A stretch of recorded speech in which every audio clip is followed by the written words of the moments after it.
नमस्कार दोस्तों, ईयू ने अटैक किया है भारत को। हमें सैंक्शन कर दिया गया है, जबकि इन्होंने पहले धमकी दिया था कि अगले 50 दिन आपके पास टाइम है, 30 दिन का टाइम है। लेकिन जब भारत ने नहीं माना तो इमीडिएटली हमारे ऊपर सैंक्शन लगा दिया गया। गुजरात की जो सबसे बड़ी रिफाइनरी है उसके ऊपर, सेकेंड लार्जेस्ट, उसके ऊपर सैंक्शन किया गया है बड़ा कन्वीनियंटली। और ये समथिंग मैसिव है जो हमारे कंट्री के खिलाफ हुआ है। ये न्यूज आग की तरह अब फैल चुकी है और ये कुछ ऐसा हुआ है जो पहले कभी भी भारत की इकोनॉमिक हिस्ट्री में कभी भी नहीं हुआ कि हमें सैंक्शन किया गया हो। और यूरोपियन यूनियन ऑफिशियली सैंक्शन करता है भारत की ऑयल रिफाइनरी को। Yes, you have heard that right. Russia को सैंक्शन नहीं किया, ईरान को सैंक्शन नहीं किया, भारत को कर दिया। और ये टारगेट भी हमारी गुजरात की रिफाइनरी को कर रहे हैं, नियारा एनर्जी को। क्यों? क्योंकि 49% उस रिफाइनरी के अंदर जो स्टेक है वो रशिया की एक कंपनी है, रोजनेफ्ट, उसका है। और रशियन ये जो कंपनी है रोजनेफ्ट, वो रशिया की स्टेट ऑयल कंपनी है। बट ट्रुथ क्या है, ये जो कंपनी है भारत की, ये रशिया की तो नहीं है, ये तो भारत की है।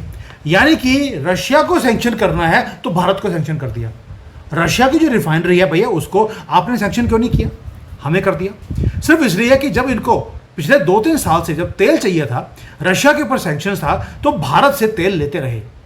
लेकिन अब जब पेट भर गया है, क्योंकि अमेरिका ने वहां पर तेल देना शुरू कर दिया, तो अब हमारा तेल निकालना बंद कर दिया है। Please let us break it down. ये गोरों की जो डबल स्टैंडर्ड्स हैं, कब तक ये हम सहन करते रहेंगे? क्रूड ऑयल भारत में आता है रशिया से, गल्फ कंट्री से। हम क्या करते हैं? हम उसको रिफाइन करते हैं, यानी कि उसको पेट्रोल में, डीजल में और केमिकल्स के अंदर उसको कन्वर्ट करते हैं। हम खुद भी यूज करते थे और एक्सपोर्ट भी करते थे दुनिया भर में। मेजर जाता था यूरोप के अंदर, क्योंकि ये खुद रशिया से डायरेक्टली ले नहीं सकते थे सैंक्शंस के डर के मारे। हमने बिलियंस ऑफ डॉलर्स कमाए इस बिजनेस के थ्रू। और जो हमारा एनर्जी का एक्सपोर्ट्स है वो स्काई रॉकेट पे चला गया। हम पहले इंपोर्टर थे, अभी हम एनर्जी खुद भी कंज्यूम करते हैं और एक्सपोर्ट भी करते हैं। ईयू खुद खरीदता रहा, लेकिन अब यूरोपियन यूनियन वही हमें बोल रहा है, stop, you cannot buy, you cannot process, you cannot sell. और हमारी कंपनी रिफाइनरी जो है उसको बैन कर दिया कि यहां से कोई भी एक्सपोर्ट्स अब ईयू कंट्री के अंदर नहीं जा सकते, क्योंकि इसके अंदर 49% रशियन स्टेक है। भाई 49% स्टेक का मतलब ये तो नहीं है कि मेजॉरिटी कंट्रोल है। मेजॉरिटी कंट्रोल तो भारत का ही है। लेकिन रशिया ने, यूरोप ने बोलना शुरू कर दिया, क्योंकि 49% स्टेक है, ये यूरोप के लिए बहुत बड़ा थ्रेट है। भाई हिपोक्रेसी इतनी ज्यादा। ये वही यूरोप है जो आज भी मैसिव अमाउंट्स ऑफ ऑयल, वो रशियन ऑयल खरीदता है एवरी सिंगल डे। लेकिन भारत को बोल दिया कि आप रिफाइंड ऑयल को आप बेच नहीं सकते। ये डबल स्टैंडर्ड नहीं है तो और क्या है? इकोनॉमिक बुलिंग हमारे साथ की जा रही है। और जो इकोनॉमिक वॉरफेयर है उसे डिस्गाइज किया गया है मोरालिटी के अंदर। और भाई अगर इतनी मोरालिटी थी, जब चरम सीमा के ऊपर ये युद्ध था, आप रशिया से गैस क्यों खरीदते रहे? आपने तेल क्यों खरीदा भारत से, जबकि आपको मालूम था कि रशिया से तेल आ रहा है, प्रोसेस हो रहा है और आपके पास आ रहा है? But it is also getting worse more than this. कल को अगर भारत की रिफाइनरी प्रोसेस करेगी क्रूड ऑयल रशिया से, और रशिया का कोई स्टेक भी नहीं होगा हमारी कंपनी के ऊपर, तो भी यूरोपियन यूनियन यही बोल रहा है कि हम आपको सैंक्शन कर देंगे। भाई आज तो आपने बहाना यूज किया कि 49% स्टेक है, कल के लिए भी उन्होंने रास्ता खोल दिया है कि अगर रशिया से तेल खरीदा भी तो भी आपको सैंक्शन किया जाएगा। चाइना को नहीं किया अभी तक, भारत को किया है। और ये वार्निंग शॉट है हमारी गवर्नमेंट के लिए, क्योंकि गोल एक ही है, भारत की जो एनर्जी डोमिनेंस है उसको खत्म करना है। क्योंकि हम एनर्जी इंडिपेंडेंट भी होते जा रहे हैं, सेकेंडली रुपये में हम डील कर रहे हैं, डॉलर से बाहर निकलकर। यही दर्द है इन यूरोपियंस को और अमेरिकन को। यानी कि डोनाल्ड ट्रंप ने बंदूक चलाई यूरोप के कंधे पर रखकर। अब नंबर्स की बात करते हैं। भारत के पास 23 से ज्यादा हमारे पास ऑयल रिफाइनरीज हैं, और जो ये वेडिनार थी ऑयल रिफाइनरी, ये नंबर 2 थी। आपने कभी नाम सुना भी नहीं होगा, क्योंकि हमने हमेशा सुना है कि जामनगर में रिलायंस की एक जायंट फैक्ट्री है, रिफाइनरी है वहां पर, वो नंबर 1 है। वेडिनार नंबर 2 थी, और इसे अब कट ऑफ कर दिया गया है यूरोप से। और आगे आगे ये भी बोलेंगे कि इसके तेल अगर किसी और कंट्री में गया तो भी आपको बैन किया जाएगा। यानी कि हमारा जो रेवेन्यू का एक रास्ता था जहां से हम पैसे कमा रहे थे, उसको एक एक करके बंद किया जा रहा है। एक और अटैक भारत की इकोनॉमी के ऊपर, हमारी ऑटोनॉमी के ऊपर। आपकी हिम्मत कैसे हो गई? भारत को बोला जा रहा है कि आप रुपये में ट्रेड करेंगे और आप तेल खरीदेंगे वहां से जहां पे हम मना कर रहे हैं आपको, क्योंकि अब हमारी जरूरत पूरी हो चुकी है दोस्तों। लेकिन अभी इसी वक्त क्यों हो रहा है? Why not before? क्योंकि भारत अब पूरी तेजी से आगे बढ़ रहा है। गुजरात बूम कर रहा है, हमारी ऑयल रिफाइनरीज बूम कर रही हैं, रुपये में ट्रेड बूम कर रहा है और हम इतना पावरफुल हो रहे हैं जो वेस्ट इग्नोर नहीं कर सकता। जब भी कोई कंट्री राइज करती है वो उसको ऐसे ही सर्व करते हैं। तो यानी कि ये तेल की बात नहीं है, ये हमारी सॉवरेनिटी को टच किया जा रहा है कि आप हमारी मर्जी के बिना काम कर रहे हैं। ये तो हमने कभी आज तक कभी होने नहीं दिया। ये यूरोपियन यूनियन एंड अमेरिका ये आपको सीधा बोल रहा है। और यूरोपियन यूनियन और अमेरिका एक चीज और टेस्ट भी कर रहे हैं कि क्या भारत झुकेगा, क्या मोदी बकल डाउन करेंगे, क्योंकि हमने सबने बड़ी कसमें खाई थी कि मोदी झुकता नहीं है। और क्या भारत फाइट बैक करेगा, क्योंकि अभी तक हमने फाइट बैक किया नहीं है, हमने बीच का रास्ता निकाला। और दोस्तों रियलिटी भी है कि रशिया ने भी हमारा पूरा साथ दिया पिछले 3-4 साल में। 20 बिलियन डॉलर से ज्यादा वो हमारे एनर्जी सेक्टर में, ऑयल रिफाइनरी में, उसके अंदर इन्वेस्ट कर चुका है। और रशिया ने बोला भी था कि वो 20 बिलियन डॉलर और इन्वेस्ट करेगा। वो रुपया जो भारत में पड़ा है, जो हमने तेल के बदले उसे पैसे देने थे, वो भारत में पड़े हैं, वो उसी को इन्वेस्ट करने की बातें बोल रहा है। और वही पैसा वो जो यहाँ पड़ा है, लाखों करोड़ों रुपए, वो सुखोई 57 की फैक्ट्री यहाँ पर एस्टेब्लिश करने के लिए भी खर्च करने वाला है। यानी कि भारत को ग्लोबल मिलिट्री एंड एनर्जी का हब बनाने की बात रशिया कर रहा है भारत के साथ मिलकर, ताकि यहां पर जॉब्स आए, इनोवेशंस आए, ग्रोथ आए। लेकिन इन तीनों को कटघरे में खड़ा कर दिया, एट स्टेक है अभी। क्यों? क्योंकि जो वेस्ट वाले हैं वो इनसिक्योर फील कर रहे हैं।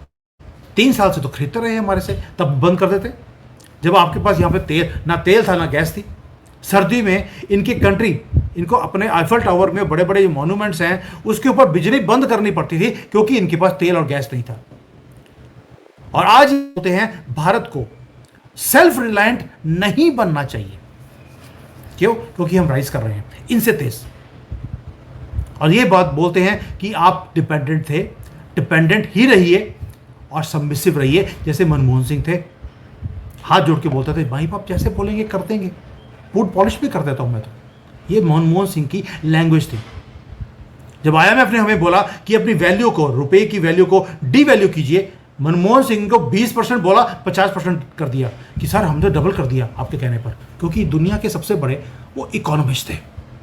सोच के देखिए दोस्तों, आज एक रिफाइनरी को इन्होंने बंद किया है, कल को ये आपकी एक एक चीज को बंद करेंगे। रशिया के ऊपर जो सैंक्शंस हैं, एक और एक्ट भी आ रहा है इसके बाद, रशिया सैंक्शंस एक्ट, जो पुश कर रहा है अमेरिका।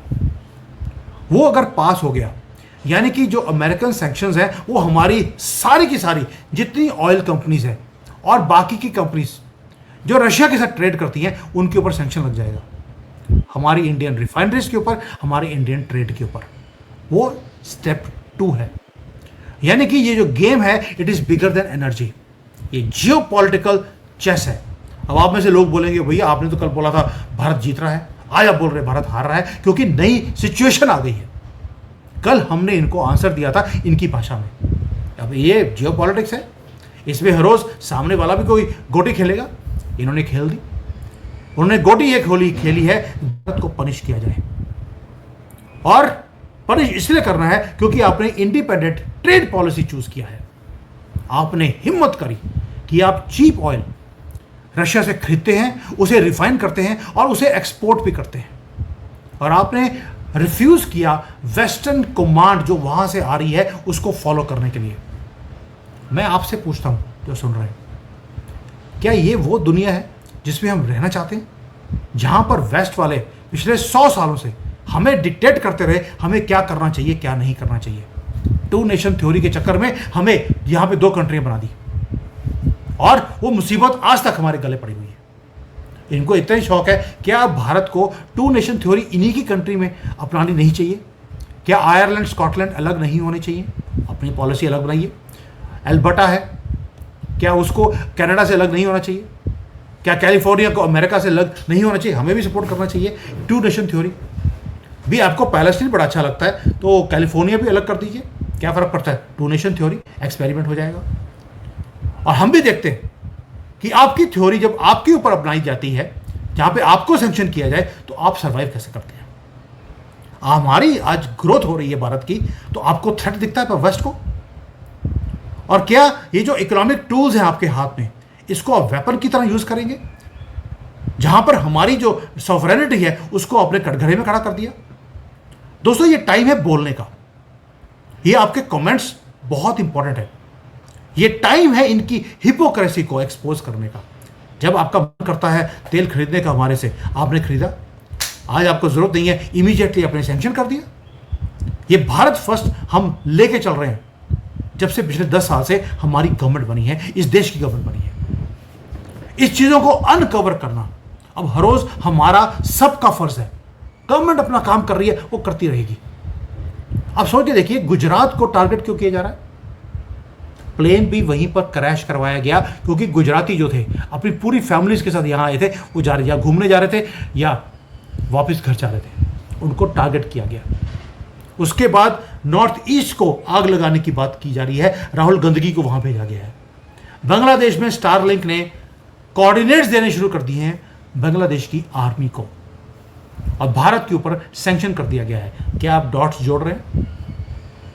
और किसको बुलाकर लंच कराया जाता है व्हाइट हाउस में? आसिम मुनीर को। भारत की जो ऑप्शंस हैं वो आहिस्ता आहिस्ता कम करते जा रहे हैं या हमें टाइट करते जा रहे हैं, और इसको उजागर करना ये हमारा काम है, मेरा भी आपका भी। You have to remain awakened, ताकि ये जो गोरे हैं जो हमारी इकोनॉमिक फ्यूचर को ये बर्बाद करना चाहते हैं, ये कर ना सके। इसके लिए हमें सबको इकट्ठा होना पड़ेगा। और एक न्यूज़ भी दे दूं आपको, टेलीग्राम का अकाउंट मैंने बनाया था, अभी मैंने आज किसी ने मेरा जो ये ट्विटर अकाउंट है इसको भी प्रीमियम कर दिया, यानी कि ब्लू टिक करवा दिया है।